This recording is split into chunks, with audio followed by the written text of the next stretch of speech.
पादप ऊतक में आज हम लोग अस्थायी ऊतक के बारे में बात करेंगे। पिछला क्लास में हम लोग विभेजितिक ऊतक के बारे में बात किए थे।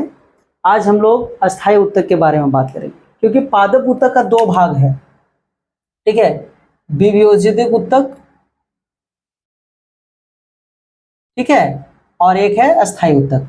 विभेजितिक ऊतक के बारे में हम लोग पढ़ चुके हैं कि वैसा ऊतक जो हमेशा बढ़ते रहता है, ठीक है। अब देखिए, ये भी जो अस्थायी ऊतक भी है, ये विभेजितिक ऊतक का ही एक पार्ट है, क्योंकि जब पेड़ पौधे में विभेजितिक ऊतक क्या करते हैं, हमेशा बढ़ते जाती है, तो ये जो अस्थायी ऊतक बना के चली जाती है, यानी कि ये भाग अब बढ़ेगा नहीं, ये कांस्टेंट हो गया, ठीक है ना। बढ़ने वाला भाग कौन सा है, ऊपर वाला भाग है, बढ़ेगा, जो टहनी जाएगा वो बढ़ेगा।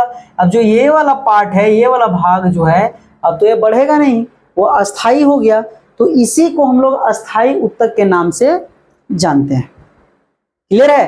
देखिए, अस्थायी ऊतक को दो भाग में बांटा गया है। कौन कौन सा? सरल अस्थायी ऊतक और जटिल अस्थायी ऊतक। देखिए, सरल अस्थायी ऊतक क्या होते हैं? वैसे ऊतक जो एक ही प्रकार के कोशिकाओं से बने होते हैं, और जटिल अस्थायी ऊतक वैसे ऊतक जो अनेकों प्रकार के कोशिकाओं से बने होते हैं। क्लियर है। देखिए, जटिल मीन्स क्या हो गया, अनेकों प्रकार के कोशिकाओं से बने होते हैं। सरल मीन्स क्या हो गया, ये एक ही प्रकार के कोशिकाओं से मिलके बने होते हैं, ठीक है। अब आगे देखिए, अब क्या बोलेंगे, सरल अस्थायी ऊतक को तीन भाग में बांटा गया है। कौन कौन सा?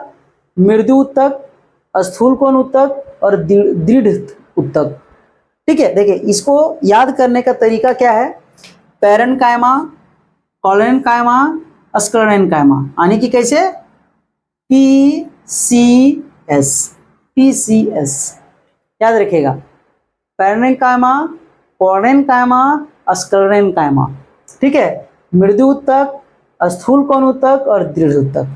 अब इसका काम क्या है, इसके बारे में हम लोग बात करेंगे। देखिए, ये क्या है, सबसे पहला बात क्या है, ये जीवित कोशिकाओं की बनी होती है। देखिए, जो मृदु ऊतक है जीवित कोशिकाओं की बनी हुई है, और ये जो दोनों दिख रहा है ना, ये मृत कोशिकाओं की बनी हुई होती है। देखिए, ध्यान दीजिएगा, मृदु ऊतक जीवित कोशिकाओं की बनी होती है, स्थूल कोण ऊतक और दृढ़ ऊतक मृत कोशिकाओं से बनी होती है। आगे, ये किस जगह पे पाए जाते हैं? ये कोमल भागों में पाए जाते हैं। कोमल भागों मीन्स क्या? पेड़ पौधा की कोमल भाग कौन सा होता है? पत्तियां, पुष्प, फल, ये सब कोमल भाग होते हैं पेड़ पौधे के। क्लियर है ना। इस जगह पे ये पाए जाते हैं। क्लियर है। इसके साथ में ये भी है कि मृदु ऊतक में जो होते हैं ना, ये क्या करने की, प्रकाश संश्लेषण करने की क्षमता होती है इसमें, यानी भोजन बनाने की क्षमता खुद की होती है।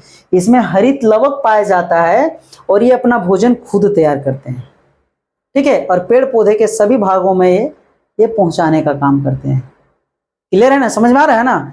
तो ये क्या है, मृदु ऊतक क्या होते हैं, कोमल भागों में पाए जाते हैं, और इसके बीच क्या होते हैं, अंतराकोशिकीय स्थान पाया जाता है। इसके अंदर है ना, इसके अंदर देखिए हॉल पाया जाता है, हॉल्स, ठीक है। और जिसमें क्या करता है, ये लोग गैसों का आदान प्रदान करता है, गैसों का आदान प्रदान, गैस को ले आते हैं और ले जाते हैं, कार्बन डाइऑक्साइड को ले आता है और ऑक्सीजन को ले जाता है, यानी गैसों का आदान प्रदान करने का काम किसका होता है, मृदु ऊतक का होता है। मगर इन दोनों में ऐसा नहीं है। देखिए, ये और इन दोनों में हमेशा उल्टा है। क्लियर है ना। क्या है, ये जीवित कोशिकाओं का बना हुआ है, ये दोनों मृत कोशिकाओं का बना हुआ है।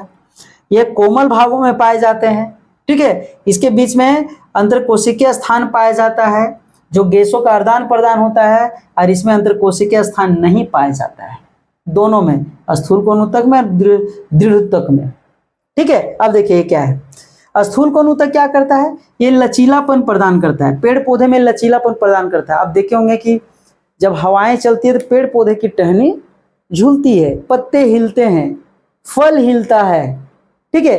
तो ये लचीलापन कौन प्रदान करता है, ये प्रदान करता है स्थूल कोण ऊतक। याद रखिएगा, स्थूल कोण ऊतक का काम क्या होता है, लचीलापन प्रदान करना। क्लियर है। आगे देखिए, दृढ़ ऊतक का काम क्या होता है, दृढ़ ऊतक का कार्य होता है कठोर और मजबूत बनाना। आप देखे होंगे लकड़ी कितना मजबूत होती है, कठोर होती है, देखे हैं ना।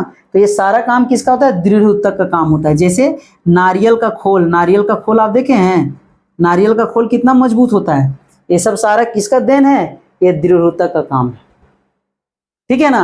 तो ये तीनों में समझ में आ गया, मृदु ऊतक, स्थूल कोण ऊतक और दृढ़ ऊतक। ये एग्जाम में 100% क्वेश्चन पूछा जाता है और जाता रहेगा। क्लियर है? ये अच्छे से समझ लीजिएगा, अच्छे से। अगर नहीं समझ में आ रहा है तो इसको एक बार और वीडियो को देख करके अच्छे से समझ लीजिएगा। आगे देखिए, जटिल अस्थायी ऊतक, ठीक है। सरल अस्थायी ऊतक एक ही प्रकार के कोशिकाओं से मिलकर बनी होती है, जबकि जटिल अस्थायी ऊतक जो होती है वो अनेकों प्रकार की कोशिकाओं से मिलकर बनी होती है। ये दो प्रकार के पाए जाते हैं, ठीक है। इसको दो भाग में बांटा गया है। कौन कौन सा? जाइलम और फ्लोएम। देखिए, जाइलम और फ्लोएम। देखिए ये क्या है, ये पहले इसको समझिए। जाइलम तो पता है, ये पेड़ पौधे में जल को ले जाने का काम करता है, यानी पानी को लेके जाता है। देखिए ये क्या है, ये पौधे को सहारा एवं कड़ापन देता है, पौधे को सहारा देता है और कड़ापन देता है, यानी कि सहारा देता है कि पौधे झुक ना जाए, गिर ना जाए, उसको स्ट्रेट रखने में मदद करता है। कौन? जाइलम। और जाइलम का क्या काम है? जाइलम का काम है कि पेड़ पौधे के जड़ से जल को ले जाना, ठीक है, और पौधे के विभिन्न भागों तक पहुंचाने का काम किसका होता है? जल का होता है, ठीक है। जाइलम का कार्य होता है जड़ से जल को लीजिए और पौधे के विभिन्न भागों में पहुंचाइए। मगर इसका एक वर्क है, ये एक दिशीय होता है, यानी एक ही दिशा में चलेगा, फिर वापस नहीं आएगा। अगर ये मान लो पूरा पेड़ पौधा को अगर 30 लीटर जल की जरूरत है और वो मिस्टेक से अगर 32 लीटर लेके चला गया, तो ये लेके सबको देने के बाद जो 2 लीटर बचेगा वो क्या करेगा? वाष्प उत्सर्जन के द्वारा ये बाहर कर देगा। कि ये नहीं कि फिर से लाके यहाँ पे रख देगा, नहीं कर सकता ये, क्योंकि ये एक दिशीय होता है, एक ही दिशा में ये क्या करता है? गमन करता है। क्लियर है? अब इसको 4 भाग में बांटा गया है, जाइलम को 4 भाग में बांटा गया है। वाहिनिकाएं, वाहिकाएं, जाइलम मृदु ऊतक और जाइलम तंतु। देखिए ये ध्यान दीजिएगा, वाहिनिकाएं, वाहिकाएं, जाइलम मृदु ऊतक और जाइलम तंतु, ये तो दोनों तो याद रहेगा। जाइलम जाइलम है तो जाइलम का भाग है। देखिए